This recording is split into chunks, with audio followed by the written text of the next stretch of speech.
प्रिय विद्यार्थी मित्र हो, आज के इस इकाई में हम मुख्य तौर पर दृश्य काव्य के अंतर्गत नाटक, एकांकी और नाटक के भेद यानी कि प्रकार, इन बिंदुओं पर प्रकाश डालेंगे। तो सर्वप्रथम हम नाटक की परिभाषा की ओर मुड़ते हैं। वैसे अगर देखा जाए दोस्तों, तो नाटक यह शब्द हमारे जीवन के बहुत नज़दीक होता है।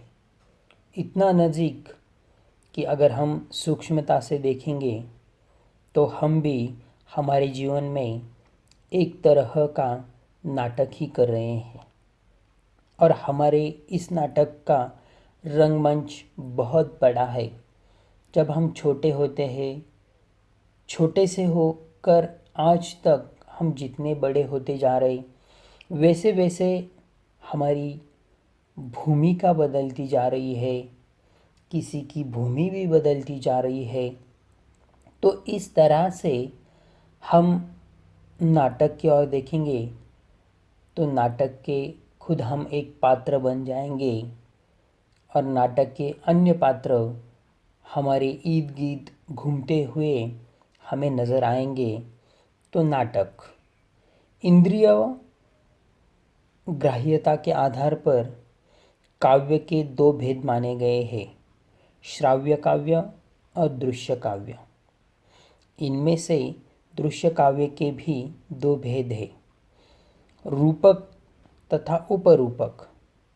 रूपक की उत्पत्ति है तदरूपांत तु रूपम, अर्थात रूप का आरोप होने के कारण इसे रूपक कहते हैं। रूपक के 10 भेद माने जाते हैं, जिनमें से नाटक एक है। रूपक के अन्य भेद इस प्रकार है। रूपक के अन्य भेद इस प्रकार है: प्रकरण, भान, वेयोग, सभोकार, डिम्ब, इहामृग, अंक, विधि और प्रसहन। रूपक के इन भेदों का आधार अंक विभाजन, पात्र वैशिष्ट्य, भाषा, वेशभूषा आदि है। सामान्य व्यवहार में रूपक और नाटक को एक दूसरे का पर्याय समझा जाता है। भारतीय काव्य शास्त्र के आदि ग्रंथ नाट्यशास्त्र में आचार्य भरत मुनि ने भी रूपक के लिए नाटक शब्द का प्रयोग किया है। आचार्य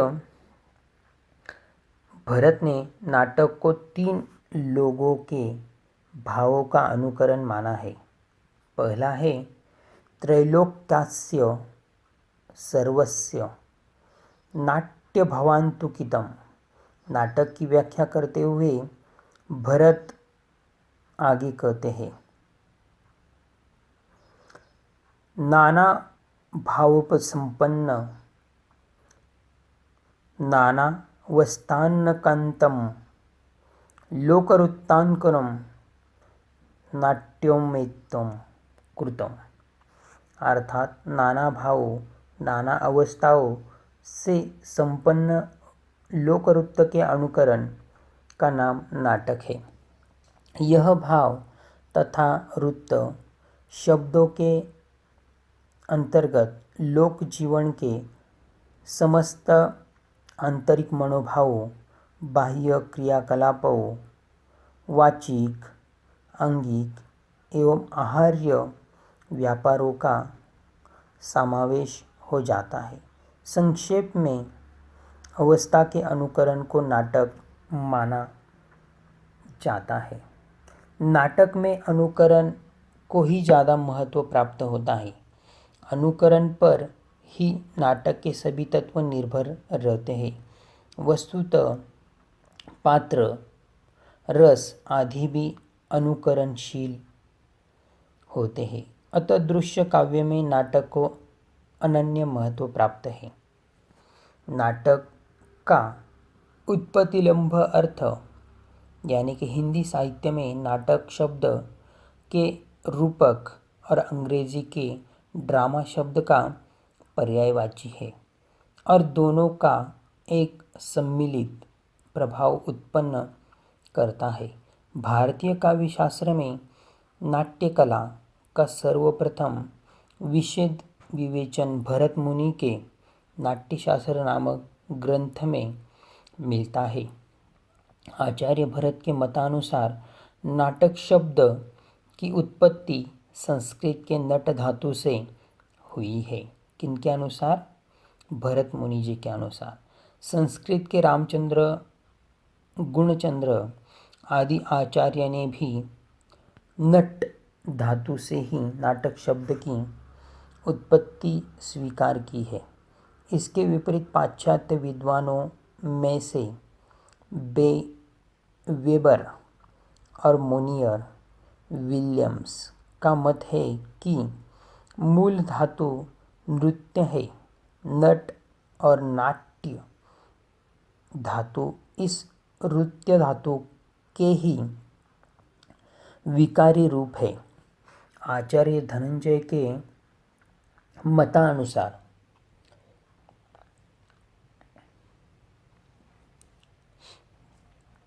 नृत्य ताल, लयाश्रम अर्थात नृत्य ताल और लय के आश्रित हुआ करता है। नृत्य को भावाश्रित और नाट्य को रसाश्रित स्वीकार किया गया है। इससे ही यह स्पष्ट होता है कि नट का संबंध नृत्य से अवश्य है और जब उसके साथ नाट्य का भी संयोग हो जाया करता है तब वह नृत्य हो या बन जाया करता है। नाटक के मूल रूप में इन सभी अवस्थाओं की स्थिति अक्सर अनिवार्य हुआ करती है। इस स्थिति को साहित्य दर्पण के रचयिता आचार्य विश्वनाथ ने अभिनय कहा है। इस दृष्टि से नाटक का उत्पत्तिलंब अर्थ होता है वह अभिनय ही नाटक है जिसमें विभिन्न एवं विविध प्रकार की अवस्थाओं का संगीतात्मकता और रसश्रित अनुकरण हुआ करता है।